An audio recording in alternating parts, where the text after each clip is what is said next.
The Tailor. In the original 1812 edition of the Valiant Little Tailor, the protagonist does not merely trick giants. He captures a man, a cursed man. The tailor drives him into a stone chapel and seals the doors. The original text describes the scratching, the screaming that lasts until the third night, then silence. Then the tailor collects his reward. The editors at Juniper Publishing removed this by 1819. They called it a drafting error.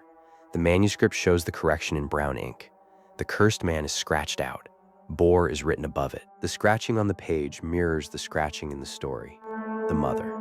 In the 1810 manuscript of Hansel and Gretel, the woman who leads the children into the forest is not a stepmother. She is the birth mother. The father protests once, weakly. She reminds him of the empty flower bin. The children hear her from the bedroom with the warped door that does not fully close. She plans the abandonment for 3 days. She selects the white pebbles herself. She wants them to find their way back. She wants to do it again. Wilhelm Grimm changed her to a stepmother in 1840. He wrote to his brother, "The mother is too terrible. The children will not sleep." But the original mother sleeps soundly after the second abandonment. The manuscript notes that she hums while heating water for her bath. The water is not for the children. They are already in the forest. The wolf's second death. The 1812 version of Little Red Riding Hood in the Grimm collection does not end with the huntsman. The wolf, after swallowing the grandmother, speaks. Riding Hood hears him from inside the belly. "It is warm here," he says. "It is dark. Come closer, child." The girl does not scream. She asks if he is comfortable. She reaches out to touch the stomach wall, the texture, the pulse. In 1812, the wolf simply leaves the cottage. He walks into the Black Forest with the girl and grandmother still inside. The story ends with his footsteps on frozen leaves. The nursemaid who provided this version told the brothers her grandmother had seen such a wolf in 1789. It was walking upright. It was whistling. It had not eaten in a very long time, but it was not hungry yet. It was saving its appetite. The Girl with No Hands. The 1812 text of The Girl with No Hands includes a detail removed by 1857. After the miller cuts off his daughter's hands, the devil returns. He is not satisfied. He says the stumps bleed too cleanly. There is no suffering in the blood. The devil makes the miller wait 3 days. If the wounds heal too neatly, he will take the miller's eyes. The miller sits in a chair by the bed at the mill on the edge of the Spessart Hills. It is November. The room smells of rye and iron. He watches his daughter's wrists. He prays they will fester. The daughter survives because the wounds do fester. She leaves a trail of pus as she walks into the forest. The angels that find her do not touch her stumps. They lead her by the elbows. The original text notes the angels wear gloves, white gloves. They do not explain why. The 1857 edition removes the devil's second visit. The miller's chair is also removed. In the 1812 manuscript, it is described as still standing in the mill as late as 1803. The current owner would not sell it. He would not sit in it either. The Juniper Tree. The 1812 version of the Juniper Tree contains a murder that the 1857 edition makes bloodless. The stepmother does not simply slam the chest lid on the boy's head. She does it 17 times. The text counts each blow. The sound is described as like green wood splitting in winter. Then she binds the body. She props it in a chair. She puts an apple in its hand. She tells her daughter the boy is only sleeping. The daughter, who is 4, touches his cheek. It is cold. The stepmother says, "He is cold because he is dreaming of snow." The daughter asks if she can dream of snow too. The stepmother says, "You will. Soon." The father eats the stew. The original text describes his chewing, the sound of his jaw. The stepmother watches him. She does not eat. She asks if the meat is tender. He says it is the most tender he has ever tasted. He asks what animal it is. She says, "A lamb that would not stop crying." He finishes the bowl. He asks for more. The daughter, in the corner, holds the apple she took from the dead boy's hand. She has not eaten it. She is waiting for him to wake up. The apple has a bite mark. It is not hers. The singing bone.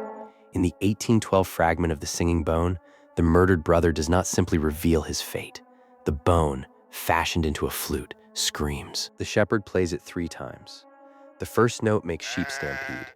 The second makes his own dog turn on him. The third makes the bone speak in the dead brother's voice, but the voice is wrong. It is too high. It is wet. It describes the murder in present tense. My brother is pushing me into the well. The stone is cold. I am still falling. I will always be falling. The king does not execute the murderous brother immediately. He asks the flute to play again and again. He listens to the falling for an hour. The manuscript notes the king's hands tremble, not from horror, from recognition. He has a brother. The brother is still alive. The king stops the flute. He does not ask it about his own brother. He never plays it again. The tavern keeper told the Grimms the king died in 1743, still holding the flute. His fingers had fused to the bone. The doctors could not explain why the bone had grown. The Godfather. The 1812 version of The Godfather includes a scene removed from all later editions. The godson, having discovered the secret room of corpses with candles on their heads, does not simply run. He stays. He counts them. There are 13. The 13th is breathing. The Godfather, when confronted, explains that the 13th is not a corpse yet. He is a reservation. The godson asks for whom? The Godfather says, for the one who asks too many questions. He gives the godson a candle. It is already lit. The original text describes the weight of it. The wax is warm. The flame does not flicker. The godson carries it home. He does not sleep. He watches the candle burn down. At 3:47 a.m., it gutters. It does not go out. It waits. The Grimms removed this ending because the godson, in the original, returns to the Godfather's house. He returns voluntarily. He brings the candle. He asks if the 13th corpse is still breathing. The Godfather says, he is waiting for you to sit down. The godson sits. The manuscript ends there. The Hessian State Library holds a note pinned to the final page, dated 1814. The boy was found in the house on December 14th.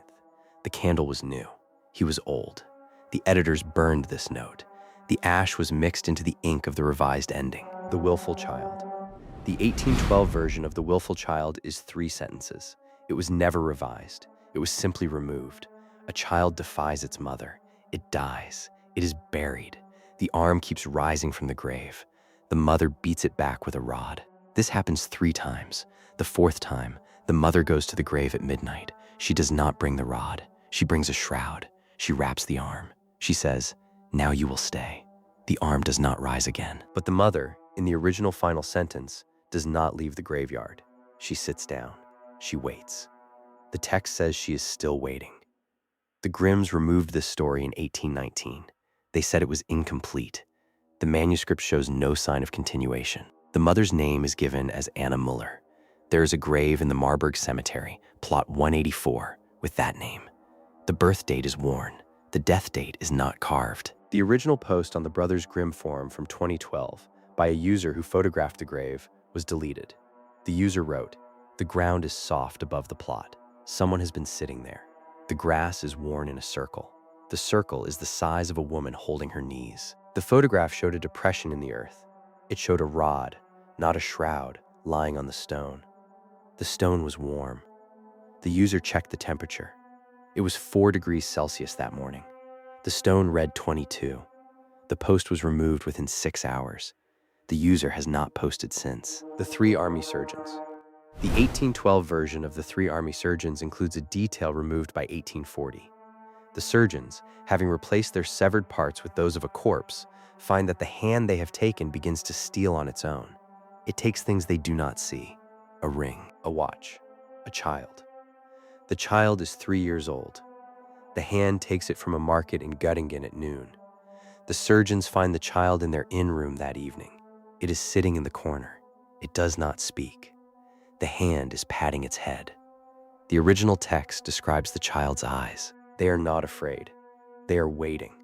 The surgeons reattach the hand to the corpse. The child does not leave. It stays in the corner. The hand, now on the corpse, keeps patting. The Goose Girl. The 1812 version of The Goose Girl includes a detail removed by 1837. The false bride, when forced to dance in red-hot iron shoes, does not simply die. She dances for 3 days. The original text describes the sound. It is not screaming. It is rhythm. It is a pattern. The king does not look away. He counts the steps. He notes that the rhythm matches a lullaby his mother sang. The false bride, on the third day, stops. She speaks. She says, "The shoes are cool now. May I stop?" The king says no.